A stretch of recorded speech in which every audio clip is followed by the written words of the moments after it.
लालची पाव भाजी वाला। मोहल्ले की एक छोटे से नुक्कड़ पर रमेश की पाव भाजी की दुकान सालों से खड़ी थी। वो दिखने में साधारण आदमी था, लेकिन लालच उसका सबसे बड़ा गुण और सबसे बड़ा दोष दोनों था। उसके लिए पैसे कमाना और ज्यादा मुनाफा हासिल करना ही सब कुछ था। रमेश हमेशा नए तरीके खोजता रहता कि कैसे ग्राहक से अधिक पैसा लिया जा सके। भाजी का स्वाद या ताजगी उसके लिए उतना महत्वपूर्ण नहीं था। सुबह होते ही उसकी दुकान की खुशबू मोहल्ले भर में फैल जाती। लोग भूख मिटाने और हल्का नाश्ता करने के लिए उसकी ओर खिंचे चले आते। रमेश हर ग्राहक के सामने अपनी चालाकी दिखाता। वो पाव का आकार घटा देता, लेकिन कीमत वही रखता, और कभी कभी तो भाजी में कम मसाले डालकर लागत बचाता। ग्राहकों में से कुछ को यह एहसास हुआ, लेकिन अधिकतर ने ध्यान नहीं दिया। रमेश का लालच दिन ब दिन बढ़ता गया। वो सोचने लगा कि अगर उसने कुछ और भी पैसे बचाने की योजना बनाई तो फायदा 2 गुना होगा। उसने पुरानी सब्जियों को हल्का सा ताजा दिखाने के लिए धोने और रंग बदलने की तरकीबें अपनाई। दुकान पर मौजूद बच्चे और कुछ बुजुर्ग ग्राहकों ने देखा, लेकिन उन्होंने इसे नजरअंदाज किया। रमेश को अपने काम में सफलता की आभा महसूस होती। रात को जब वो दुकान बंद करता तो पैसे की गिनती करता और अपनी चालाकी के तरीकों पर गर्व करता। उसके मन में ये विचार चलता कि लोग उसे धोखा नहीं पाएंगे, क्योंकि स्वाद अभी भी ठीक था और वो अपने लालच को छुपाने में माहिर था। लेकिन धीरे धीरे चीजें बदलने लगीं। मोहल्ले में नए व्यापारी ने अपनी ताजा पाव भाजी की दुकान खोली। उसकी भाजी स्वादिष्ट और किफायती थी। लोग धीरे धीरे उसकी ओर आकर्षित होने लगे। रमेश को यह देखकर गुस्सा आया। उसका लालच अब उसे मुसीबत में डाल रहा था।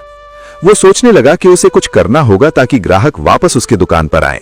उसने कीमतें बढ़ा दी और पाव के हिस्से को कम किया, लेकिन इस बार लोग आसानी से धोखा समझ गए।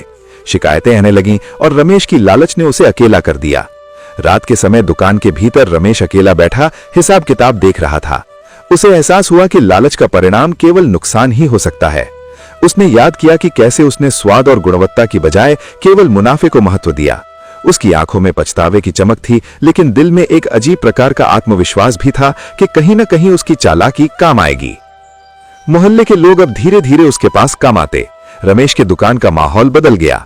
वो समझ गया कि केवल लालच से सफलता स्थायी नहीं रहती, लेकिन क्या वो अपने रास्ते बदल पाएगा या लालच उसे और गहरी समस्याओं में धकेल देगा, ये आगे की कहानी तय करेगी। रमेश की दुकान अब पहले जैसी भीड़ नहीं खींच पा रही थी। मोहल्ले में नई दुकान ने लोगों का ध्यान खींच लिया था। नए व्यापारी ने ताजी सब्जियों, सही मसालों और उचित दामों के साथ भाजी बनाई थी। ग्राहक अब सोच समझकर उसके पास जाने लगे।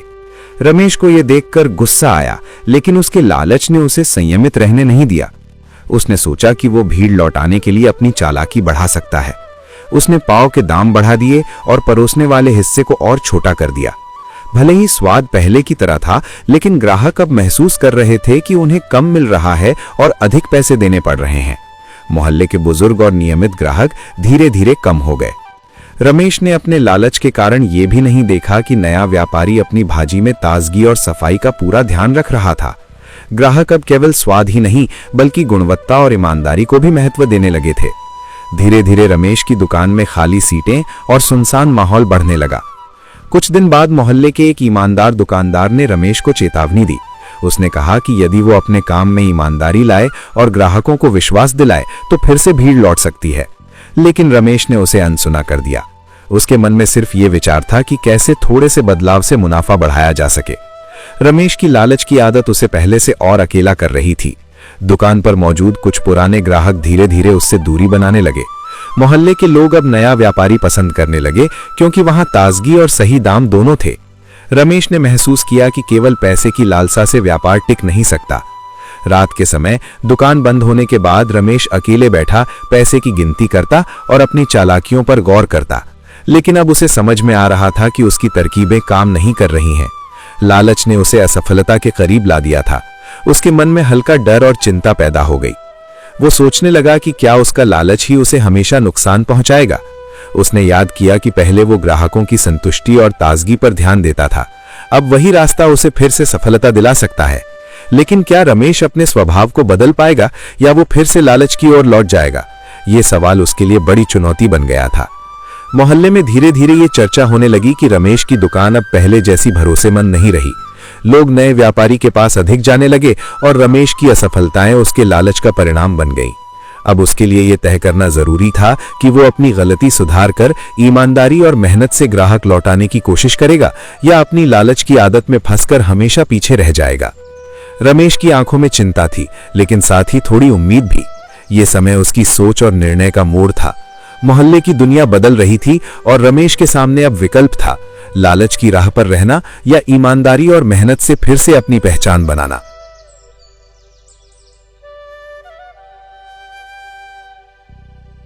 रमेश की दुकान अब पूरी तरह बदल चुकी थी।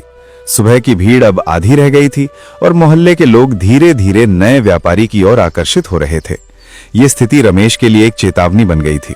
उसके मन में पछतावा और लालच दोनों की मिलीजुली भावना थी। अब वो सोचने लगा कि उसका लालच ही उसकी असफलता की वजह है। रात के समय दुकान बंद होने के बाद रमेश अकेले बैठा अपने पुराने दिनों को याद कर रहा था। वो याद कर रहा था कि कैसे उसने केवल मुनाफे की लालसा में स्वाद और ताजगी को नजरअंदाज किया। पुराने ग्राहक धीरे धीरे उसकी दुकान छोड़ चुके थे। रमेश ने महसूस किया कि व्यापार में सफलता केवल पैसा कमाने में नहीं, बल्कि लोगों के विश्वास और संतोष में छिपी है। उस दिन रमेश ने ठान लिया कि अब वो अपनी गलती सुधारेंगे। उसने अपने पुराने तरीकों को छोड़ दिया और फिर से ताजी स्वादिष्ट पाव भाजी बनाने का निर्णय लिया। उसने भाजी की गुणवत्ता बढ़ाने, सब्जियों को सही समय पर खरीदने और मसालों का सही मिश्रण बनाने की योजना बनाई। ये उसके लिए एक नई शुरुआत थी। अगले कुछ दिनों में रमेश पूरी मेहनत और ध्यान से काम करने लगा। उसने ग्राहक की संतुष्टि को पहली प्राथमिकता बना दिया। अब वो केवल मुनाफे के बारे में नहीं सोचता, बल्कि ये भी सोचता कि ग्राहक खुश होकर लौटे। धीरे धीरे कुछ पुराने ग्राहक फिर से उसकी दुकान पर आने लगे। उन्हें अब ताजगी और स्वाद दोनों सही लगे। रमेश ने देखा कि केवल लालच छोड़कर ईमानदारी और मेहनत से भी सफलता मिल सकती है। मोहल्ले के लोग भी इसे नोटिस करने लगे। उन्होंने देखा कि रमेश अब अपने काम में पूरी ईमानदारी और निष्ठा के साथ लगा हुआ है। उसका व्यवहार बदल गया था और यह बदलाव ग्राहकों को आकर्षित करने लगा। रमेश की इस बदलाव की प्रक्रिया सरल नहीं थी। उसे कई बार पुराने लालची व्यवहार की याद आई और मन में यह विचार आया कि थोड़ी चालाकी कर ली जाए। लेकिन अब वो समझ चुका था कि ये केवल असफलता और अविश्वास ही लाएगी। उसने दृढ़ निश्चय किया कि अब से उसका मार्ग केवल ईमानदारी और मेहनत ही होगा। इस दौरान नए व्यापारी ने भी रमेश को देखा और सराहना की। उसने समझा कि यदि कोई अपनी गलती को पहचान कर सुधारता है तो व्यवसाय में फिर से सफलता मिल सकती है। रमेश ने महसूस किया कि प्रतिस्पर्धा में जीत केवल लालच से नहीं, बल्कि गुण, मेहनत और संतोष से मिलती है। रमेश अब पूरी तरह से बदल चुका था। उसका लालच धीरे धीरे दूर होने लगा और उसकी दुकान में फिर से विश्वास का माहौल पैदा होने लगा। मोहल्ले के लोग अब उसे केवल पाव भाजी वाला नहीं, बल्कि एक ऐसे व्यापारी के रूप में देखने लगे जो अपनी गलती सुधारकर लोगों के लिए अच्छा करना जानता है। रमेश के लिए यह भाग केवल व्यापारिक सफलता का मोड़ नहीं था, बल्कि यह उसकी जिंदगी का सबसे बड़ा सबक बन गया। उसने सीखा कि लालच केवल क्षणिक लाभ देता है, लेकिन ईमानदारी और मेहनत स्थायी सम्मान और सफलता का मार्ग है। रमेश की दुकान अब पहले जैसी सुनसान नहीं रही थी। ईमानदारी और मेहनत के बदलाव ने मोहल्ले में उसका विश्वास फिर से कायम कर दिया। अब उसके पास सुबह से ही ग्राहकों की कतार लगने लगी। लोग ताजा और स्वादिष्ट पाव भाजी के लिए दूर दूर से आने लगे। रमेश ने महसूस किया कि केवल पैसा कमाने के लालच के बजाय गुणवत्ता और ग्राहक संतुष्टि ही दीर्घकालिक सफलता का आधार है। रमेश ने अपनी दुकान का हर पहलू बदल दिया। भाजी बनाने के लिए ताजी सब्जियों का इस्तेमाल करने लगा, मसाले सही अनुपात में डालने लगा और पाव हमेशा गर्म और कुरकुरा बनाकर परोसने लगा। अब उसने ग्राहकों को धोखा देने या छोटे हिस्से देने जैसी चालाकी बिल्कुल छोड़ दी। उसकी मेहनत और ईमानदारी धीरे धीरे मोहल्ले के लोगों के दिलों में जगह बनाने लगी। मोहल्ले के बुजुर्ग और पुराने ग्राहक भी फिर से रमेश की दुकान पर लौट आए। उन्हें अब विश्वास था कि यहाँ उन्हें हमेशा अच्छी और ताजा पाव भाजी मिलेगी। रमेश ने सीखा कि संतुष्ट ग्राहक ही असली पूंजी हैं। धीरे धीरे नए व्यापारी के साथ सहयोग और स्वस्थ प्रतिस्पर्धा भी होने लगी।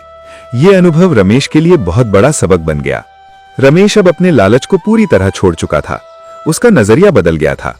वो अब केवल मुनाफे के पीछे नहीं भागता, बल्कि लोगों को खुश करने और उनके भरोसे को बनाए रखने में विश्वास करता।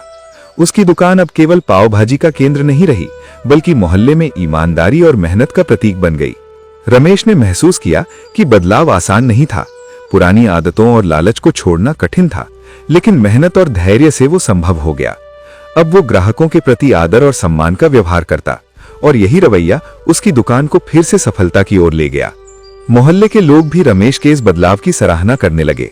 वे अब उसे केवल पाव भाजी वाला नहीं कहते, बल्कि एक ऐसे व्यापारी के रूप में देखते हैं जिसने अपनी गलती को पहचाना और अपने कर्म और ईमानदारी से फिर से सफलता हासिल की। रमेश का यह बदलाव न केवल व्यवसाय में सफलता लाया, बल्कि उसे जीवन का सबसे महत्वपूर्ण सबक भी सिखा गया। रमेश अब समझ गया था कि लालच केवल क्षणिक लाभ देता है, लेकिन मेहनत, ईमानदारी और ग्राहकों की संतुष्टि स्थायी सफलता और सम्मान का मार्ग है। उसका आत्मविश्वास अब केवल मुनाफे पर नहीं, बल्कि विश्वास और संतोष पर आधारित था। मोहल्ले के बच्चे, बुजुर्ग और सभी ग्राहक अब उसकी दुकान में आते और खुश होकर लौटते। रमेश की ये कहानी मोहल्ले में एक प्रेरणा बन गई। लोगों ने देखा कि किसी की भी गलती सुधारने की क्षमता होती है, और यदि किसी ने अपनी गलत आदतों को छोड़कर सही मार्ग अपनाया, तो वो न केवल अपने व्यवसाय में सफल होता है, बल्कि समाज में भी सम्मान और विश्वास हासिल करता है। रमेश की ये दुकान अब सफलता, विश्वास और संतोष का प्रतीक बन चुकी थी। लालच ने उसे जो खो दिया था, उसे सुधारकर उसने फिर से सब कुछ हासिल किया। अब रमेश के लिए सबसे बड़ी पूंजी केवल पैसा नहीं, बल्कि ग्राहकों का भरोसा और मोहल्ले का सम्मान बन चुका था। रमेश अब पूरी तरह बदल चुका था। उसकी दुकान अब मोहल्ले में केवल पाव भाजी का केंद्र नहीं रही, बल्कि ईमानदारी, मेहनत और विश्वास का प्रतीक बन गई थी। उसने महसूस किया कि व्यापार में असली सफलता केवल मुनाफे में नहीं, बल्कि ग्राहकों के भरोसे और संतोष में छिपी होती है। रमेश अब सुबह सुबह सबसे पहले दुकान पर आता। वो सबसे ताजी सब्जियां चुनता, मसालों को सही अनुपात में मिलाता और पाव को गरम और कुरकुरा बनाकर परोसता। उसका हर कदम ग्राहक की संतुष्टि के लिए था। अब वो कभी भी हिस्सा घटाने या भाजी में मिलावट करने जैसी चालाकी नहीं करता। उसकी मेहनत और ईमानदारी मोहल्ले के लोगों के दिलों में छा गई थी। धीरे धीरे पुराने ग्राहक पूरी तरह लौट आए। अब उनकी खुशी केवल भाजी के स्वाद में नहीं थी, बल्कि रमेश के बदलते रवैये और ईमानदारी में थी। लोग अब उसे आदर और विश्वास के साथ देखते। रमेश की दुकान में हर दिन नई भीड़ लगने लगी। मोहल्ले के बच्चे, बुजुर्ग और युवाओं की छोटी छोटी बातचीत में भी रमेश की तारीफ होती। रमेश अब समझ चुका था कि लालच केवल क्षणिक लाभ देता है और अंततः नुकसान ही लाता है। उसने अपने अनुभवों से सीखा कि यदि व्यक्ति अपनी गलत आदतों को छोड़कर सही मार्ग अपनाए, तो वो न केवल व्यापार में सफल होता है, बल्कि समाज में भी सम्मान और विश्वास हासिल करता है। नए व्यापारी के साथ रमेश का स्वस्थ प्रतिस्पर्धा का रिश्ता भी मजबूत हुआ। अब वे दोनों एक दूसरे से सीखते और ग्राहक को सर्वोत्तम सेवा देने के लिए प्रेरित करते। ये अनुभव रमेश के लिए बहुत बड़ा सबक बन गया। व्यवसाय में सफलता केवल पैसा कमाने में नहीं, बल्कि गुण, मेहनत और विश्वास में छिपी होती है। रमेश की ये कहानी मोहल्ले में एक उदाहरण बन गई। लोग अब उसे केवल पाव भाजी वाला नहीं कहते, बल्कि एक ऐसे व्यापारी के रूप में देखते हैं जिसने अपनी लालच की आदत को छोड़कर ईमानदारी और मेहनत से फिर से सफलता हासिल की। रमेश की दुकान अब व्यापारिक सफलता और जीवन का एक मूल्यवान सबक दोनों प्रस्तुत करती थी। रमेश ने अब पैसे की तुलना में अपने कर्म और ग्राहकों के भरोसे को ज्यादा महत्व दिया। उसका आत्मविश्वास अब केवल मुनाफे पर आधारित नहीं था, बल्कि उसके काम और निष्ठा पर आधारित था। मोहल्ले में उसका नाम अब सम्मान के साथ लिया जाने लगा। रमेश ने सीखा कि लालच का मार्ग केवल नुकसान और अकेलापन देता है, लेकिन ईमानदारी और मेहनत का मार्ग स्थायी सफलता और सम्मान दिलाता है। उसकी दुकान अब केवल भाजी बनाने का स्थान नहीं, बल्कि सीखने और प्रेरणा लेने का केंद्र बन गई। रमेश की ये कहानी ये दिखाती है कि हर गलती को सुधारा जा सकता है, और यदि व्यक्ति अपने कर्म, ईमानदारी और मेहनत पर ध्यान देता है, तो वो न केवल व्यापार में सफल होता है, बल्कि समाज में भी आदर और सम्मान प्राप्त करता है। अब रमेश के लिए सबसे बड़ी पूंजी केवल पैसा नहीं थी, बल्कि ग्राहकों का भरोसा, मोहल्ले का सम्मान और अपने काम के प्रति गर्व था। लालच ने जो उसे खोया था, उसने मेहनत और ईमानदारी से सब कुछ फिर से पाया। उसका जीवन अब संतोष, सफलता और प्रेरणा का प्रतीक बन चुका था।